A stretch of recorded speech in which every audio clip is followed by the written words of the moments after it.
Lola Rabbit. I think she was in like 2 cartoons. Either way. Wow, she's real. And then on top of that, he's dating a very attractive rabbit. Yeah. Hello, Scout friend Jessica. Hello. How be ye? Good. You? Excellent, thank you. Are you ready to go? Yeah. All right then. Hi, this is Scout. And William. From Hypermentilating. The podcast. A show that follows life and change through the eyes of a father and a daughter. Join us as we find our way together. There you go. Finding our way. Mm-hmm. Still working on it. Yep. So first we have... Getting there, though.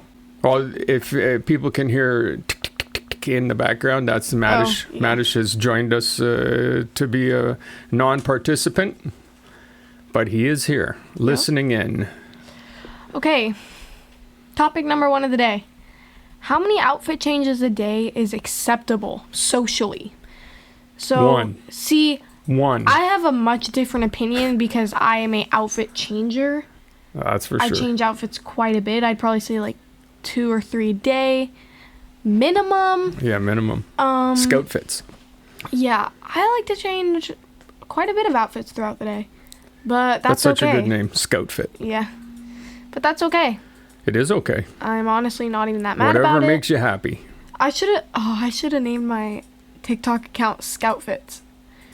Because there was a trend a while ago where people would name, like, their secret accounts and stuff. Mm-hmm. Like, Ari's is Sorry for Party Rockin'. Like, the song, Sorry for Party Rockin'. That's hers. But I could never find any good ones for mine because... The complex world of a 13-year-old girl. Yep. Because I couldn't... Nothing goes with Scout. Like... Scout. Yeah, but... Let it on.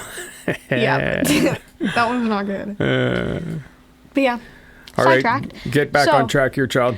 How many outfit changes a day is acceptable? I'd probably say 5. 5 or 6. I didn't know what to say to this, man. Why? Why? There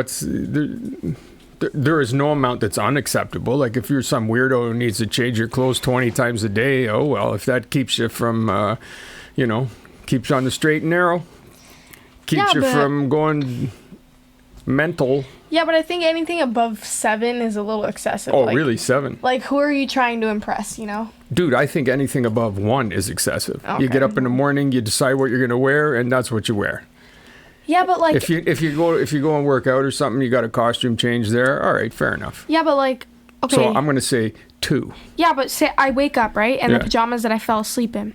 Yeah. But then I pick out my, like, morning, evening clothes. And then I have my dinner clothes. What do you mean your morning, evening clothes? Like the clothes that I wear in the morning and the afternoon. Or yeah, afternoon, not evening. Morning and afternoon clothes. Then I have my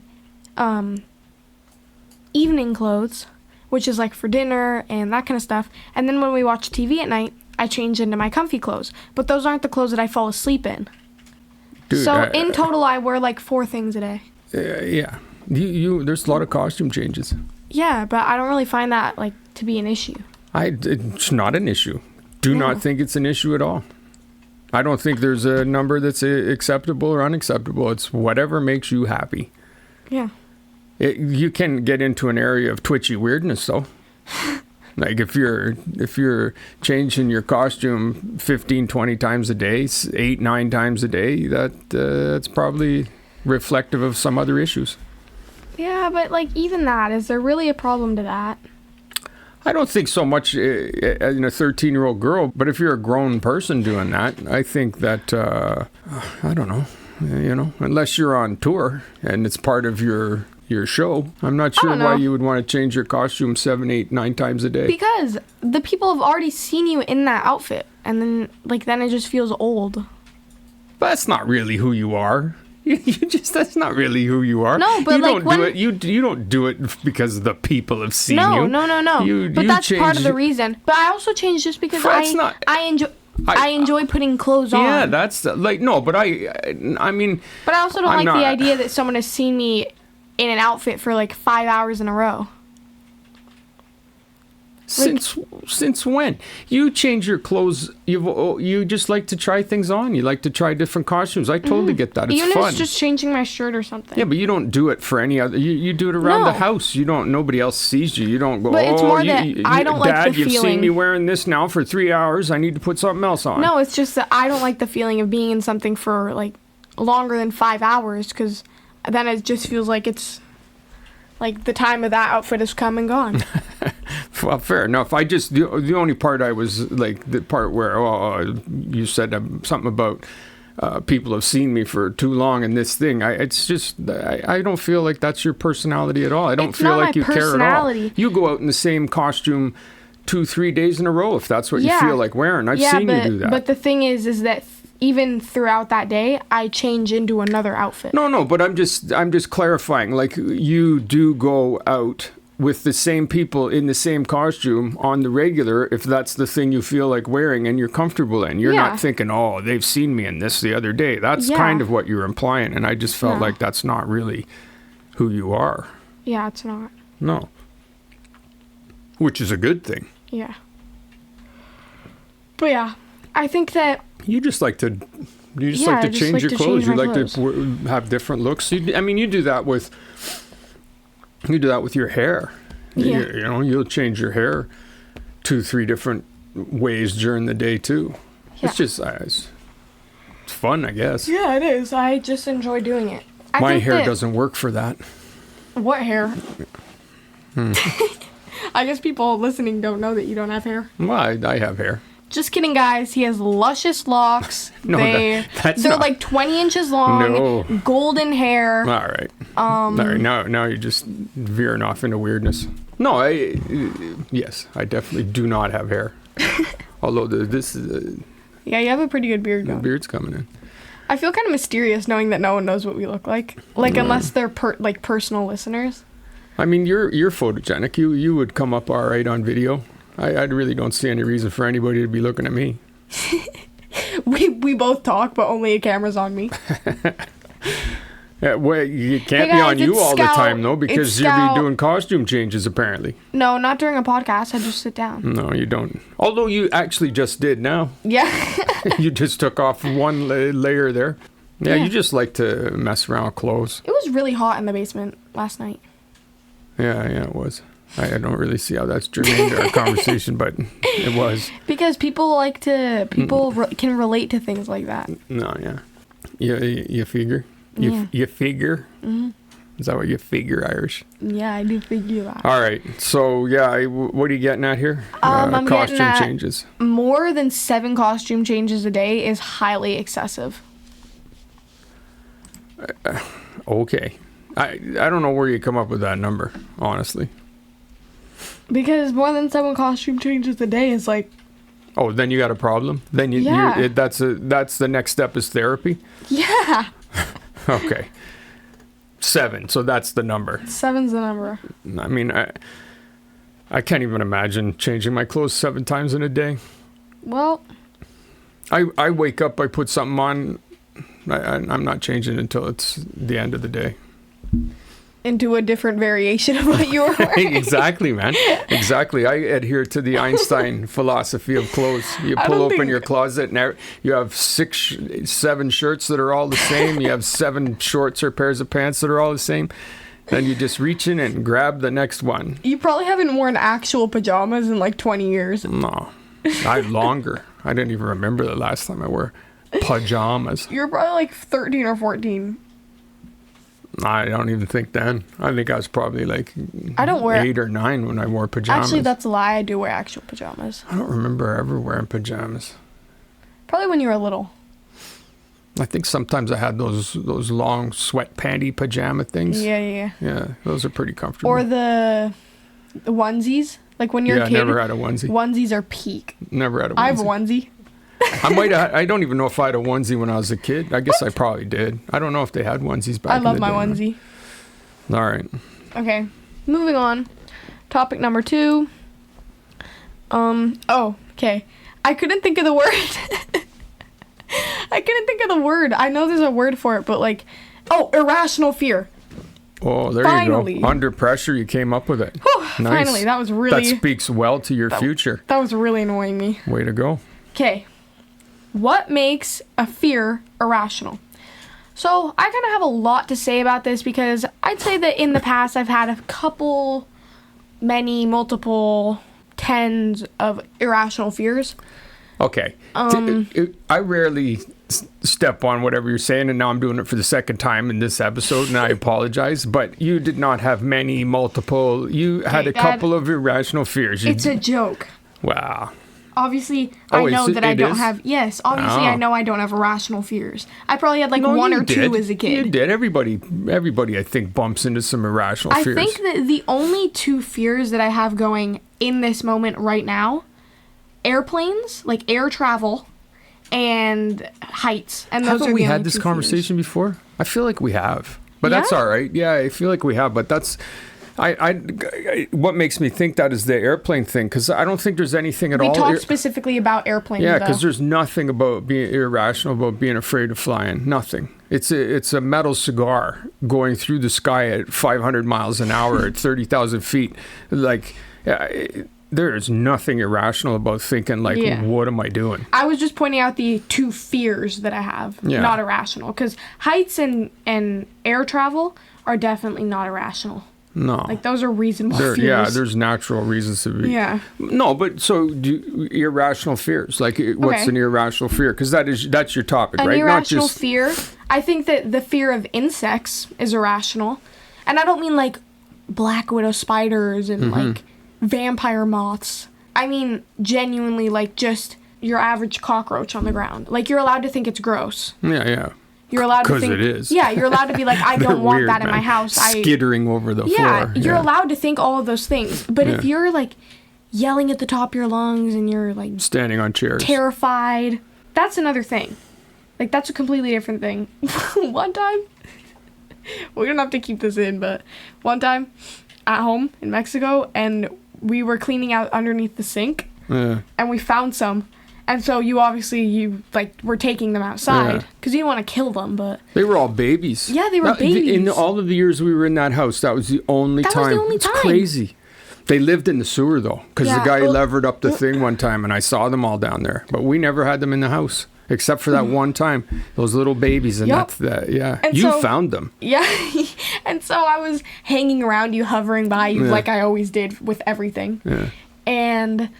you were like, hey, we're going to take them outside now. And you didn't realize that I'd followed you outside. And you had them in a bucket with water. Yeah. And they were just, crawling in there. Some of them were drowned and others were, still managing to crawl. And you threw them onto the grass. Yeah. Not realizing that into the dirt in the back corner. Not realizing that I was standing there. And they got all over me. And I went and took, a half an hour shower. And I don't remember that. How did they get all over you? Because you didn't know I was standing there, and I was standing right where you were. It was my fault. I was standing right where you were going to throw the bucket. But how did I not see you?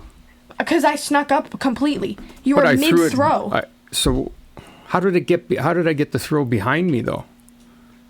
No, it was... you were, no, you were looking at the area. Yeah. But as you were mid-throw, I came in without realizing you were throwing it. Oh, you stepped into, where they were all... Oh, it was completely on me. Oh, that's gross. I don't remember that. I blocked that out.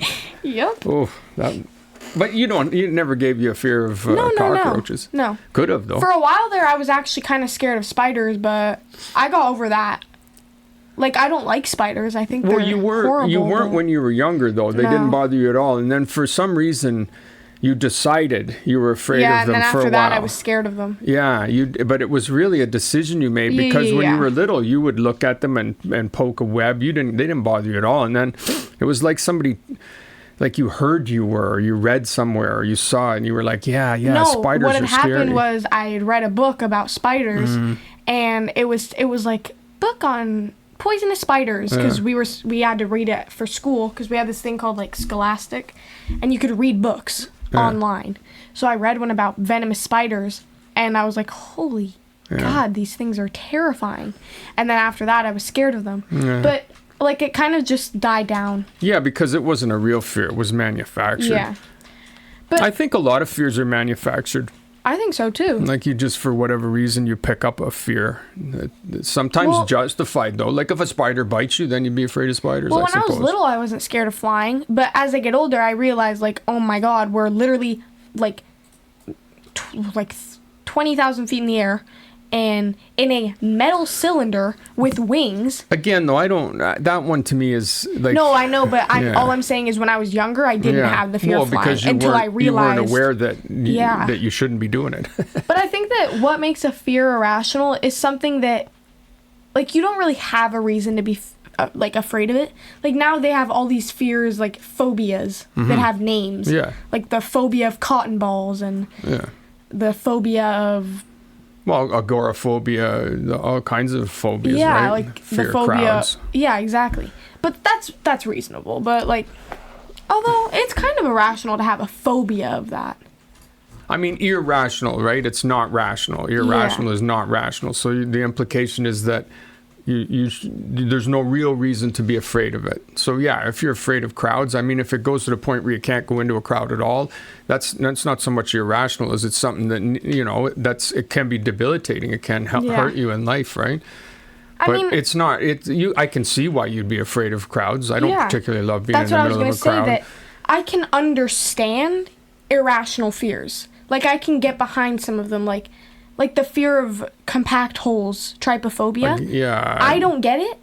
I don't have that fear. Oh, I get that one huge. But I can also see why someone would have it. Again, it's not irrational though. Why?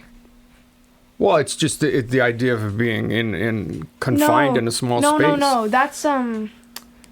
That's valid. That's completely valid. So what are you saying? Just like the fear of holes, tiny holes put together. Yeah, that one's. I don't get it. I don't have that fear. No. But I can understand why it might freak someone out. I have trouble understanding that one. I guess that's the wrong way. That one, to me, that one does come into irrational. Fears can be irrational, but I can also try and put myself in the person's shoes and see, okay, that might be creepy. Yeah. But like. For sure, but Heather and I were talking in the car about clowns. Like if you have the fear of lunch buckets or something. Okay, yeah. Well, I mean, no, but that's like people have these those are irrational fears, like the fear of stepping off a sidewalk, or I don't know, like there's all kinds of them, right? I like how you worded it originally on the thing. What makes a fear unnecessary? Like that's kind of like a lot of people are afraid of things. Like to me, that strikes a chord because a lot of people have fears that just are unnecessary. There's no reason to be afraid of that. So it's not a matter of rational or irrational because I get it. There's all kinds of fears along that spectrum, right? Yeah. Some that are justified, some that are not. But people are afraid of things. I liked how you worded it, unnecessary. Like people are afraid of things, and I think to myself, well, why? Why are you don't need to be afraid of that. It's a popcorn machine or it's a lamp. I was having a conversation similar to this with someone before we came here about irrational fears. And we were talking about clowns and we were like, oh, what do you think is an irrational fear? And they said, oh, the fear of clowns. But genuinely, I do not think that the fear of clowns is irrational. It has a full name, coulrophobia or something like that. I don't know how to pronounce it. But that's a genuine fear. Like, yeah, but I mean, not really. I don't know. There's people who have who are feared. They're afeared. There's people who are afraid of opera singers. I'm sure. Probably. You know, probably. That's not a rational fear. I think fear of clowns is not rational. They're just clowns freak people out because they're weird. They come running at you with their goofy makeup and their weird feet, getting all in your face and acting all, you know. And when you're a little kid, that can freak you out. In case anyone's wondering what I'm going to be for Halloween. A freaky clown. Yep. It's going to be pretty exciting. So what are we trying to do here? Okay. Irrational, rational, like... We're talking about what makes an irrational fear. What makes an irrational fear is something that should not freak you out. Like things that... Like everyday things that freak you out. Like that's irrational. I think that genuine things that are like actual fears, the fear of compact spaces, the fear of heights, airplanes, all understandable. Even the fear of spiders. Fire or whatever. Fire. Yeah. Water. All of it, I understand. Fear of ocean. Why wouldn't you be afraid of the ocean? The fear, but you were a scuba diver, so you wouldn't be afraid No, of I it. completely understand why somebody would be afraid of the ocean, yeah. All of that, I can understand. But if, like, even the fear of the dark, that makes sense. But if you're afraid of, like, textures, or you have a fear of long sleeve shirts, that's irrational. That's the kind of stuff that I would put into the irrational box. I mean, in a way, most fear is irrational. Like, fear should only pop up in a given moment if you're under threat, to me. Like, that's the only time you should really feel afraid, is if there's a direct threat in your immediate vicinity. And that fear kicks in because it's your life is threatened, your existence is threatened. That's fear to me. Everything else is just degrees of not rational. Honestly, that's my opinion. Because, like the ocean, if you're standing on the shore afraid of the ocean, that makes no sense to me. If you're in the ocean and you can't swim, well, you should be afraid. Right. So, like, that's why the fear of flying, I kind of am dismissive of it as being a fear, because you should be afraid of flying. Like, if you're in a tube going through the sky, and you want to start thinking about what you're doing, well, you probably are going to get scared, because you're completely doing something that it's just faith-based, essentially. So being afraid, I understand that completely. That's an immediate threat that can be recognized. I haven't been to the beach in so long that I forgot. Like, well, I didn't forget, but, like, I can totally understand why someone would be afraid of the, like, deep waters. Yeah. Like, for a while there, I so stupidly wanted to be a marine biologist. But why is that stupid? Because it makes no sense. I don't like being in open waters. Why would I want to be a marine biologist if I cannot be in big open waters? But see, there's a good example. I'm 100% not afraid of the ocean. But if I wade into the ocean and I'm swimming around and fish brushing up against me and everything, that freaks me out. Yeah. Like, I'm like, whoa, what was that? There's no question, man. There's no question. So, but that's not, I don't know. I guess that's fear. For kids' birthday parties and stuff, like, you know, they'd go on the little party boats to islands and stuff like that, and beaches. And I just remember being like, oh, this is so dumb. We're on a motorized vehicle in the middle of the ocean. We can't see land anywhere around us. And I'm on a boat with people, half the people probably can't even swim on this boat. Mm-hmm. There's probably 3 lifeboats and drunk people everywhere. Yeah. And I just remember thinking, like, this is so dumb. This is so dumb. What am I doing? Yeah. Well, but I wanted to be a marine biologist. I think it would be cool. John Steinbeck. Isn't he the one that... He was always writing about marine-based things. American writer. You know what I will always stand by? Cannery Row. The Loch Ness Monster. He's a great writer. No one can tell me that the Loch Ness Monster isn't real. All right. We can save that for some other weirdness. Well, we've already talked about it. Okay. Okay. Now. I don't know what we accomplished there, but... You know what? It was a fun conversation, so I don't really care. It was a fun conversation, so... Oops. Change happens. All righty. Oh, I don't know why that didn't work. There we go. Still isn't... Oh, there. What makes a fear? Just kidding. Do you remember learning how to swim? There it is. Oh, you're asking me? Yeah. I do and I do not. I have snatches of it because my mom was great as far as making sure all of us, myself and my sisters, learned to swim from, like, you know, just out of the womb. So we started out in the little wading pool, and we would just splash in the water, and we got our little badges for that. And then every year we would, or whenever we passed to the next level, we'd move up and we'd learn more and more skills.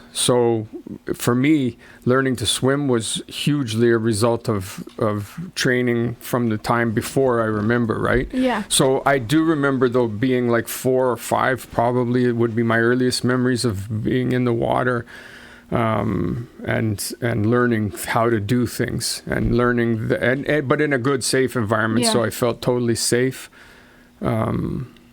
And then I remember as I got older, learning the different strokes, side stroke, backstroke, two different backstrokes, front crawl, breaststroke, and having to do treading water and life-saving stuff and everything. So, yeah, for me it was kind of gradual. I don't really have a memory that's I didn't have like one person teaching me or anything like that. Right. Like, think about Madish's first experiences with learning to swim would be in the bathtub when I would sing that song I made up, and I'd dunk him underwater just as I'd go 1, 2, 3, and I'd blow on his face, and he'd squint his eyes shut, and then I'd dunk him under and bring him up, and he'd open his eyes and shake his head, and so he was never afraid of water. Same with you, except it was in the pool in San Pancho. I remember learning to swim. Yeah. I remember our friend's house in San Pancho, they had a pool, and you'd like hold us by our stomachs, and you'd float us around. Mm-hmm. Like, I remember being 3 and not swimming, but like in the water. Oh yeah, you were in the water from the time you were, not far after you were way before born. I can form memories. Oh yeah, you were in the water at a few months old. Yeah, like and just floating around. I have such vivid memories of like kind of crawling up and down the steps. Yeah. And like pointing at little tiny crabs on the steps that had crawled there from the beach and stuff. Oh yeah, they always did that place. That's right. That's right. I forgot about the crabs. And you'd have to take them out for us because like a few of us wouldn't want to get in with them. Yeah. Like, I have very vivid memories of my first times in water that I can remember. That was when the first time I met Sid the kid. I remember being in the water with her when she was just a year or 2 old. Mm-hmm. And in that pool, actually, there. You guys all love the water, man. Oh, my God. You love the water. We were basically born in the water, like. See, for you, learning to actual swim, though, would more at Las Moras when we would. Yeah. Then we were actually. I could always, quote unquote, swim. Yeah, I could tread water, and and you had a front crawl. You could definitely. You were super comfortable in the water, and you could be trusted on your own in the water. Before we even moved to Las Moras, you would trust Paws and I to get in the ocean and stuff like that. Like, kind of, if we were together and stuff. Yeah, no, you never weren't going in the ocean without me. No. No. When you were 4 and 5. I'm tripping. No, when you were 4 and 5, man, no way, not a chance. No. But I remember, when we were 4 and 5, we could be in the ocean. You could stand in the water with us, standing there with you, either me or your mother or somebody. Like, there's no way. Yeah. Yeah, there's no way you weren't. But I'm saying, blasting into the ocean. But yeah, you were totally comfortable in the water. Yeah, exactly. Yeah. And then you're right. The first time that we learned to actually, like, you guys at that age could mess around in the pool, but it wasn't there was always somebody was there. An adult was always there. Of course. And then you're right. When we first learned to actually become a strong swimmer. Yeah, I was where you started. So we were probably 6, maybe 5 and 6. Yeah. Where you started to really this is how you do it. We're gonna go side to side, like front crawl. Yeah. You guys, we never really did many other strokes, but there's 2 different types of kid in Mexico. The kids that did natación, I don't know the word in English. It's like swimming school, I guess. Yeah. There were those kids that had literal classes every day. Mm-hmm. And then there were the kids that either taught themselves or just couldn't. Yeah. It was weird. It was such a distinction. There was always those 2 kids. Yeah. There's a crazy number of people don't swim, right? Yeah. There you go. There we were talking about that. That's the fear of the water, right? Yeah. But that's definitely legit. If you can't swim, the water is a hugely terrifying place. Yeah, for sure. And for good reason. Water trumps all. Fire. It really does. Unless it's a grease fire. Really, that does not help. That's true. That's true. You don't want to chuck water on that. Yeah, no, water definitely trumps all. There's no question. Yeah, so that so how did you do? What do you remember about that then? You learned so young, same as me, that as far as change goes, you don't even really. I don't remember a time I wasn't really in the that's water. the thing. It was like imagine if you couldn't swim and you learned when you were older and like I knew people like that. We had a pool growing up, right? Mm-hmm. And I can't remember who it was. This happened a few times, but there's one in particular and I can't remember who it was exactly, but they couldn't swim. And we were 14, 15 or something, a friend, right? Yeah. And so scared of the water, scared of the pool. And I remember helping them to get comfortable in the pool. And I remember how excited they were when they weren't as scared, when they realized, okay, I can get in here and I'm not going to die. I can dog paddle, I can tread water. I got enough to get to the shallow end over there and I can have fun in this pool and fun in this water. I remember that because that's a really cool thing. So imagine if you were the change that would evoke in a person, right? To at an older age to go from a fear and to overcome your fear. That would be amazing. Yeah, like I remember standing with Madish, Sampancho, like sitting with each other and building sandcastles and putting sand on each other's heads and stuff. Like as soon as I could form memories. Yeah. Like, oh no, you guys. I have memories of like looking at the water and sunsets and stuff like that. Yeah, for sure. And you guys would go and play down by the water, and you know, we were keeping an eye on you, and you dip your toes and run away from the tide as it came in and out, and I mean you guys for sure were brought up to not fear the water, and were not afraid of the water, and to be comfortable around the water. The shallow end. The shallow end of the ocean. That's right, Irish. The shallow end. I don't love the deep end, but the shallow end I don't mind. But yeah. I can't really remember a time I wasn't in the water. But I'd say first time I have memories of learning how to swim and being in the water. Mm-hmm. Probably 3. Yeah. Maybe like 2.5 even, but yeah, I'd say around then. Yeah, for me probably the same, 4 or 5, just being comfortable in the water. Yep. Okay. Next we have my weirdness. This one's kind of a hot take, if I'm going to be totally honest, because it's kind of strange. Like, I don't think many people would agree with this, but my weirdness is cartoons. Because when you really think about it, like, people are drawing little people and animating them to do the strangest things. Like take Bugs Bunny. Like, we're animating a bunny, making him talk, making him walk. He has human anatomy. He has other animal friends. He's dating a very attractive female rabbit that ties her hair. What Bugs Bunny are you watching? Lola Rabbit. I think she was in like 2 cartoons. Either way. Wow, she's real. And then on top of that, he's dating a very attractive rabbit. Yeah, who has female anatomy. And then on top of that, you're making things like pianos fall on their head. They can play instruments. What? And they're not realistic in any kind of way. But then every once in a while, they'll throw something in that's hyper-realistic. They're kind of realistic. And then you have things like SpongeBob. Who was high when they wrote that? Well, who? For sure, all of the people. Because you're telling me... literally all of the people. You're making a TV show about a yellow ocean sponge that lives in a pineapple under the sea. His best friend is a pink star named Patrick. So what's your weirdness here? Cartoons. Just everything about them. They're weird to you. They're not weird to you?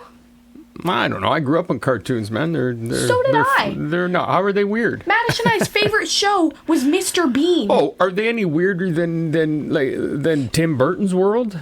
We just finished watching Wednesday. No, it's not. It's not. And you know what? One day Tim Burton will probably be on one of my weirdnesses. Oh, he could easily be on all of them. But all I'm saying is... How are cartoons weird? Tell me how they're weird. The concept of cartoons is just strange.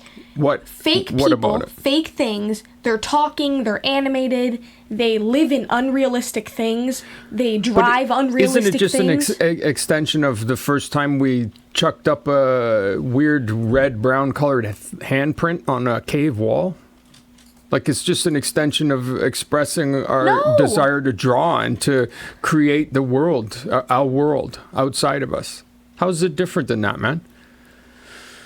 Because those were actual drawings. Is Toy Story weird? Yes! It's about toys that come to life and go on adventures. How is that not weird? Because that's just imagination. Imagination is weird.